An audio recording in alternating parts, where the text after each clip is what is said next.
Colombia desarrollaron un controlador biológico de plagas y enfermedades para cultivos, a base de una mezcla microbiana que actúa como promotor de crecimiento vegetal y regulador sanitario para la planta en sus diferentes etapas de crecimiento. Es por eso que hoy en nuestra sección de entrevistas de Noticias del Agro nos acompaña desde Colombia Patricia Vélez, fundadora e investigadora del controlador, y además trabajó 15 años en el Centro Nacional de Investigación del Café, CENICAFé. Hola, bienvenida a Noticias del Agro. Hola, ¿cómo estás? Buenos días a todos. Hola, buenos días, muchas gracias. ¿Nos podría explicar cómo es el proceso o en qué consiste este controlador biológico para plagas y enfermedades? Es decir, ¿cuáles son sus componentes y de qué forma ejerce el controlador el control sobre plagas? Lo que hace nuestra empresa es aislar esos microorganismos que están en el suelo, identificarlos, purificarlos y poner en marcha la producción masiva de estos microorganismos benéficos para entregárselos al agricultor, de forma que el agricultor pueda aplicarlos como un producto químico para controlar sus insectos dañinos. ¿Cómo actúan? Ellos penetran la cutícula de los insectos a través de unos mecanismos enzimáticos y posteriormente, cuando han logrado entrar al interior del insecto, alteran sus órganos, producen unas toxinas y el insecto sufre unos cambios de electrolitos, deja de alimentarse y finalmente muere. Ellos actúan por contacto y a través de esporas que, cuando se aplican a través de los equipos de aspersión, llegan a la cutícula de los insectos y causan la enfermedad en los insectos.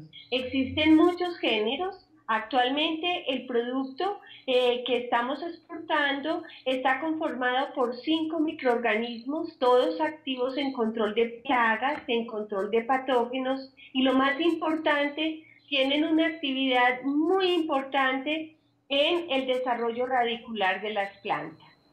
Ya, ¿en qué tipo de cultivos podemos utilizar este controlador de plagas? En todos los cultivos de importancia económica, en absolutamente todos los cultivos, porque sabemos que todos los cultivos en cualquier ambiente, bien sea en nuestros países que estamos en la condición tropical o en los países estacionales, en Europa y Estados Unidos, existen plagas y enfermedades que frecuentemente pueden afectar cualquier tipo de cultivo. Así que ellos pueden incorporarse como un insecticida, un fungicida o un estimulador de crecimiento en cualquier cultivo. ¿Nos podría indicar qué plagas o qué insectos se pueden erradicar con este nuevo controlador y en cuánto tiempo, mejor dicho, vemos estas mejoras en los cultivos? Generalmente atacan insectos del orden Coleóptera, del orden Lepidóptera. Los coleópteros son generalmente cucarroncitos, ¿sí?, que se alimentan de los cultivos, son fitófagos, es decir, se alimentan del material vegetal.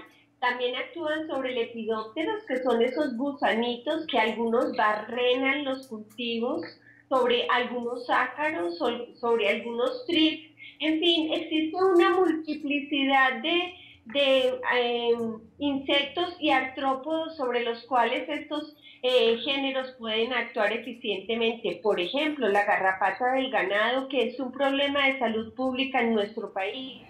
¿Cuáles serían las diferencias principales o las ventajas que podríamos resaltar entre los biocontroladores y los productos químicos? A diferencia de los agroquímicos, que algunos poseen altas categorías toxicológicas para el ser humano y para la fauna benéfica, los productos biológicos no son tóxicos para el ser humano y tampoco son tóxicos para el ambiente. Entonces, esto es un plus muy importante porque estamos procurando por un manejo sanitario que nos implique una sostenibilidad en la agricultura y también en el sector pecuario. No estamos trabajando productos tóxicos a través del uso de estas herramientas. Esto es lo más importante. El producto químico generalmente tiene un ingrediente activo que tiene un tiempo dado de acción y una residualidad dada, dependiendo de la naturaleza del producto, y una vez copado ese tiempo ya deja de actuar, ¿sí? Causando muchas veces toxicidad al ser humano y a la fauna benéfica. El producto biológico, a diferencia del producto químico, se establece en el suelo, se nutre a expensas de la materia orgánica que hay en el suelo y en la vegetación y puede multiplicarse y permanecer ahí como el enemigo oculto, siempre y cuando el agricultor no use métodos muy agresivos de control químico con altas categorías toxicológicas. Él va a permanecer en el suelo regulando las poblaciones de insectos dañinos y de patógenos, ¿sí? Regulando. El químico está dirigido a erradicar. El control biológico está dirigido a regular esas poblaciones de insectos dañinos y patógenos. Podríamos decir entonces que otras de las cualidades o características sería el bajo impacto o el impacto nulo que tiene con el medio ambiente. Claro que sí, y sabemos que la agricultura está demandando unas condiciones de producción racionales donde se involucran estas herramientas. También el ser humano se enmarca cada día en estilos de vida saludables. Por eso ha desarrollado patrones de comida saludable.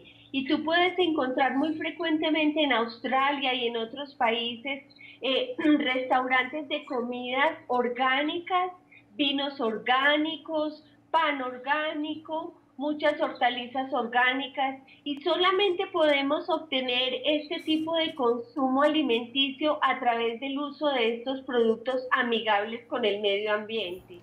Aparte de ser un controlador biológico, tiene otras bondades, es decir, beneficia también de alguna u otra manera a los cultivos.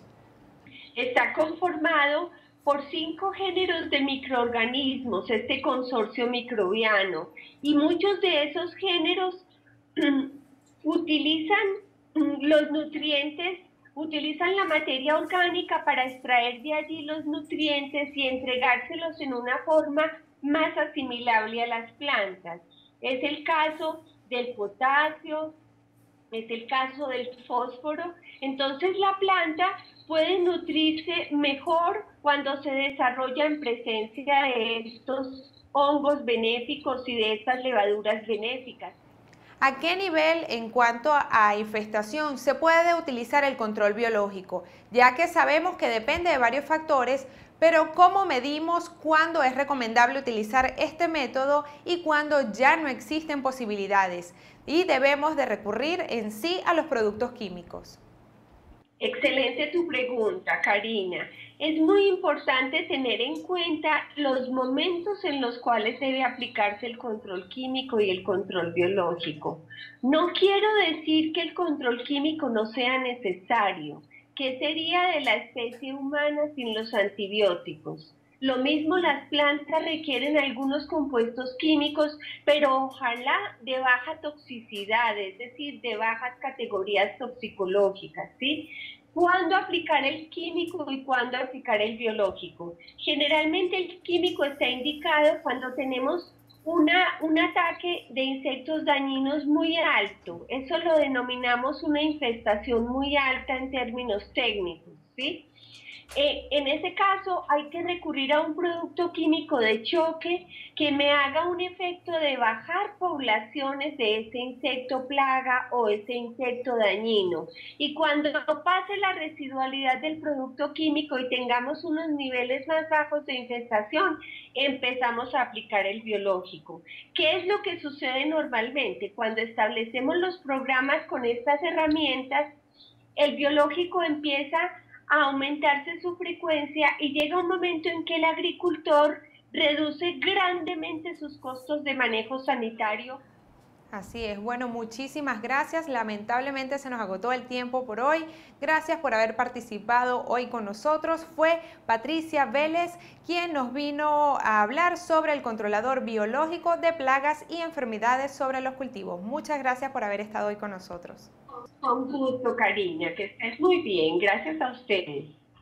Hemos llegado al final de esta emisión de Noticias del Agro. Gracias una vez más por estar con nosotros. Les acompañó Karina Zarzalejo. Recuerde que nuestro punto de contacto es a través de nuestras redes sociales. En Facebook nos puede ubicar por nuestro fanpage Agrotendencia, en Twitter y en Instagram como @agrotendenciatv.